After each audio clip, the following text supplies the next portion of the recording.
തൃപ്തിയുള്ളവർക്കല്ലേ അതൃപ്തി ഉണ്ടാവുള്ളൂ. എന്നോട് അഭിപ്രായം ചോദിക്കുമ്പോൾ പറയാം അതിനുമ്പോൾ ഡൽഹിക്ക് തന്നെ പോകണമെന്നില്ലല്ലോ. എനിക്ക് സാധനം വേണ്ട, എനിക്കൊരു സാധനത്തിന് ആവശ്യമില്ല. അല്ല, ഞാനൊരു സ്ഥാനം ആഗ്രഹിക്കുന്നില്ല, തിരഞ്ഞെടുപ്പിൽ മത്സരിക്കാനും ഞാൻ ആഗ്രഹിക്കുന്നില്ല.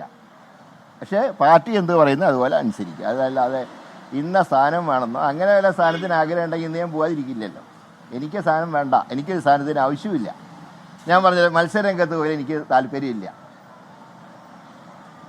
പിന്നെ പാർട്ടി എന്ത് പറയുന്നത് അതനുസരിക്കും, അത് തന്നെയുള്ളൂ.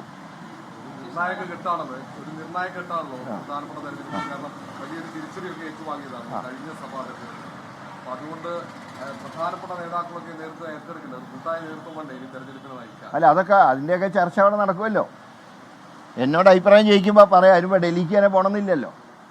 ഇപ്പോൾ ഒരുപാട് സൗകര്യങ്ങളുള്ള കാലഘട്ടമല്ലേ, ഓൺലൈൻ ഉദ്ഘാടനങ്ങളൊക്കെ നടക്കുന്ന കാലഘട്ടമല്ലേ, അങ്ങനെയും പറയാമല്ലോ. അതെല്ലാം പോകണമെന്നവർ പറയുകയാണെങ്കിൽ പോകും തീർച്ചയായിട്ടും.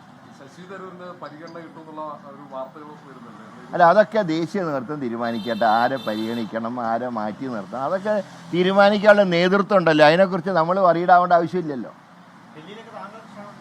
ഉണ്ട് ക്ഷണമൊക്കെ ഉണ്ടായിരുന്നു. എന്നെ ദീപാദാസ് മുൻഷി നേരിട്ട് വിളിച്ചിരുന്നു. ശരിയാണ്, ഞാൻ വിവരം പറഞ്ഞിട്ടുണ്ട്. ഞാൻ ഇന്നലെ പ്രതിപക്ഷ നേതാവിനോട് കാര്യങ്ങൾ പറഞ്ഞ് അയച്ചിട്ടുണ്ട്. അല്ല, ഞാൻ പ്രതിപക്ഷ നേതാവിനോട് പറഞ്ഞിട്ടുണ്ട്, അറിയിക്കണം, ഇതുകൊണ്ടാണ് വരാത്തത്. ഇല്ല, അതിർത്തിയൊന്നുമില്ല. കാരണം തൃപ്തിയുള്ളവർക്കല്ലേ അതൃപ്തി ഉണ്ടാവുള്ളൂ. അതൃപ്തി ഒട്ടുമില്ല, തൃപ്തി കുറേ കാലമായിട്ടില്ല.